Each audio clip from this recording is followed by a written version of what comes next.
Hello et bienvenue dans cette nouvelle vidéo spéciale village. Alors aujourd'hui, je ne vous parlerai pas de la culture de ma grande sœur ou de mon grand frère. Je vais parler de l'élevage des porcs que je suis dedans. Alors avant de vous présenter un peu ce que je fais ou ce que j'ai par rapport à cela, je vais un peu vous donner quelques notions par rapport à la durée que je donne. Ça fait pratiquement un an que j'ai commencé et il faut noter que le porc, par exemple, il met 3 mois, 3 semaines, 3 jours pour la gestation et donc j'ai déjà des porcs qui ont atteint ce stade-là parce que j'avais commencé depuis décembre de l'année dernière. Et donc, d'ici décembre, ça fera exactement un an.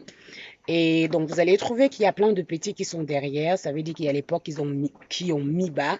Ça fait quelques mois. Et aussi, vous allez voir qu'il y a les autres qui sont hyper grands.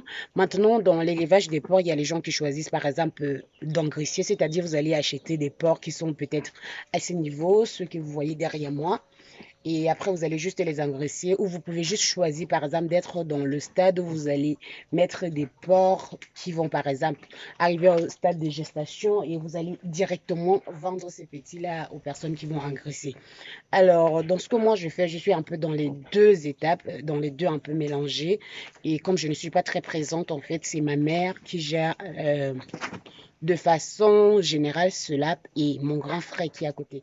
Alors, donc, je vous présente ici, il y a pratiquement, donc, il y a les pots qui ont gesté, et là, il y avait en 10 et 6 et 5, donc, on est vraiment autour de 21 portions qu'on a ici, et donc là, on va continuer. Là, on a ceux qu'on a juste pris, on a engraissé parce qu'après, on pourra croiser ceux-là. Et ici, on retrouve 4. Là, on a 4. Et de ce côté, on a les autres. Celui qui a mis bas tout dernièrement, il a mis bas 8. Et donc là, vous voyez 4. Donc on est en train d'engraisser ce 4-là, ajouté avec les autres 4 que je vous ai présentés au départ. Alors là, je vous présente le truc qui est vraiment énorme. Et c'est celui-là qui met généralement bas la grosse quantité, c'est-à-dire 10 et voire même plus. Alors je vais continuer plus bas parce que c'est un peu une grande ferme.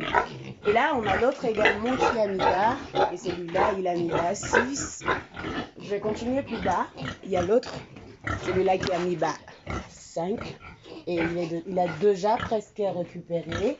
Et là, on a deux autres qu'on est en train d'engraisser et que d'ici au maximum de mois, on va pouvoir les croiser. Et il y a l'autre également ici, celui-là qui est en bas. Et plus bas, on a les autres également qu'on continue d'engraisser. Donc là, il y a le mâle qui est là. Celui-là qu'on utilise pour croiser les autres. Je ne sais pas si vous arrivez à bien voir la vidéo ici. Et là, on a une autre femelle. Donc, globalement, voilà tout ce que je fais. Et comme je disais dernièrement, je ne m'intéresse pas juste à... je m'intéresse pas juste aux mathématiques, je m'intéresse bien à d'autres choses. Et c'est bien ce que je voulais vous présenter ce matin. Et dans mes vidéos spéciales village, je profite justement pour présenter tout ce que je fais par rapport en dehors des mathématiques parce que je me dis, peu importe le domaine dans lequel vous vous trouvez, si vous avez la possibilité de faire quelque chose à côté, si vous avez la possibilité de faire peut-être l'élevage ou l'agriculture, ça serait peut-être hyper intéressant. Et vous pouvez vous en rendre compte que hier, justement, quand j'ai présenté les vidéos par rapport à la culture du piment, les fientes, généralement, qu'on récupère dans cette ferme, on les utilise justement pour cette culture-là.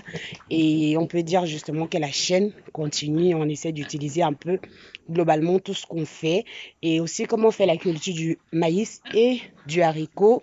Donc, on utilise aussi cette fiente-là pour cette culture de maïs. Et la sémence, d'ailleurs, c'est au mois de mars. Et donc, on a généralement déjà préparé une grosse partie de ce qu'on va faire. Peut-être que je vais un peu vous présenter ici à côté ce qu'on fait. À chaque matin, lorsqu'on balaye la porcherie, en fait, ce qu'on fait.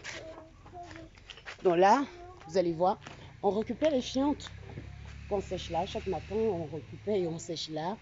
Et après, on va récupérer. Donc, après la journée, vu qu'il y a le soleil et tout ça, toute la journée, donc on va récupérer et on va les ranger dans un sac, dans les sacs qui sont ici à côté.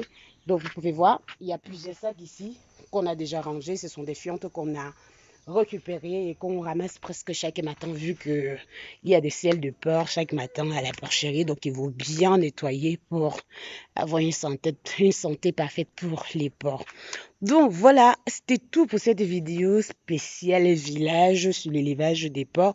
Je n'ai pas donné plus de détails parce que je ne vais pas dire que je suis experte. J'apprends encore et je fais des choses progressivement.